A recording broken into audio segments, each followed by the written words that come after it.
eu sou Silvia Thomas, sou médica hematologista, eu sou pediatra e fiz minha formação de hematologia na Universidade Federal Fluminense e depois o mestrado e o doutorado na UFRJ. Quais são os sintomas das doenças hemorrágicas hereditárias?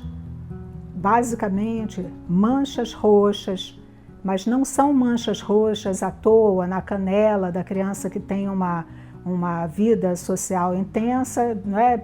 Pratica esportes e tudo, aparece um ou outro roxinho na canela. Não, são manchas grandes que a gente consegue palpar, roxas, e vão mudando de cor depois, e às vezes em lugares que não costuma ter traumatismo intenso, por exemplo, no rosto, no tórax, na barriguinha da criança. Então isso deve chamar a atenção.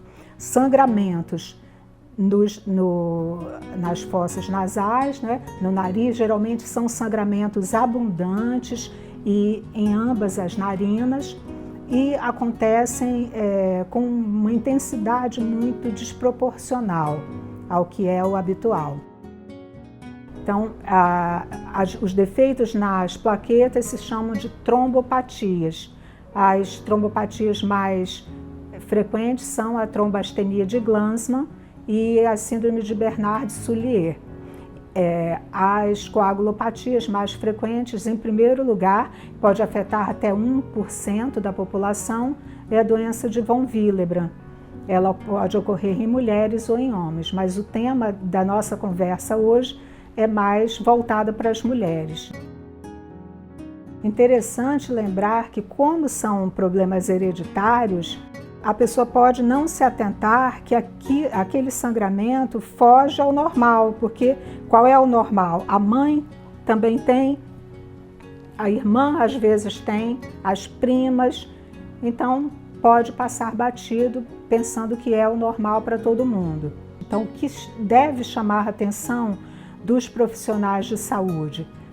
Em primeiro lugar, a história familiar. Se aquela mulher tem história familiar de hemofilia, ela pode ser portadora do gene da hemofilia.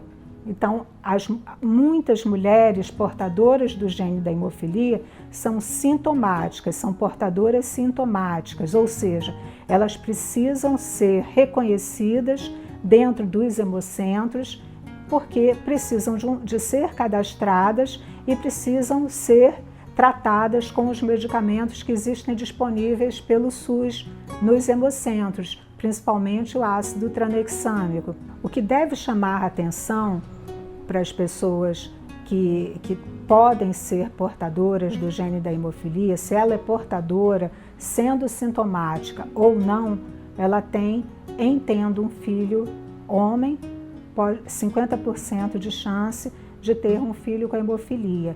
Isso independente da ordem dos filhos.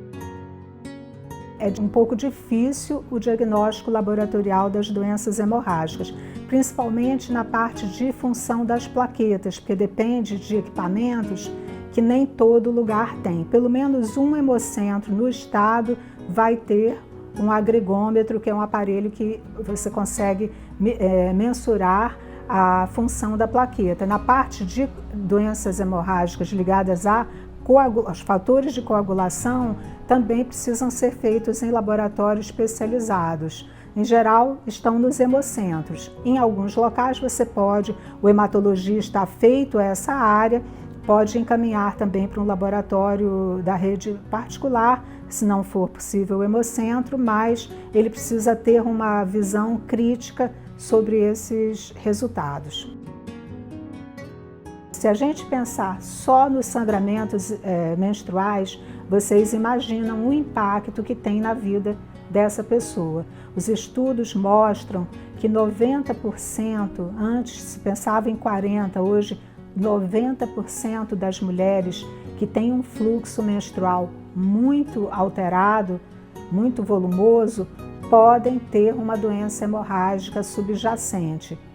Entretanto, de 10 mulheres que têm um fluxo menstrual excessivo, apenas 4 vão buscar orientação do seu médico. E se o médico, então, de novo, perder essa oportunidade, vai passar batido até que ela tenha que fazer, por exemplo, uma cirurgia e pode dar um sangramento anormal.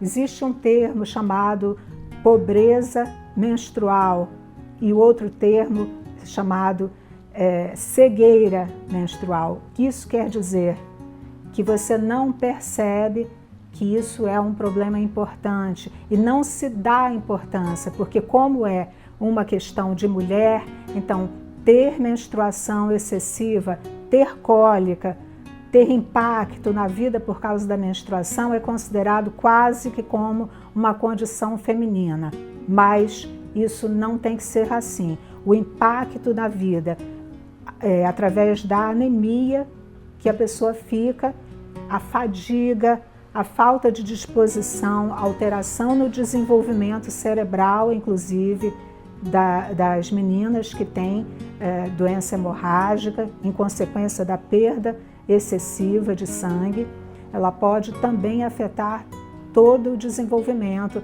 daquela pessoa. Lembrar que a anemia crônica leva a outras consequências que não são só a carência de ferro no sangue, ela pode também afetar todo o desenvolvimento daquela pessoa.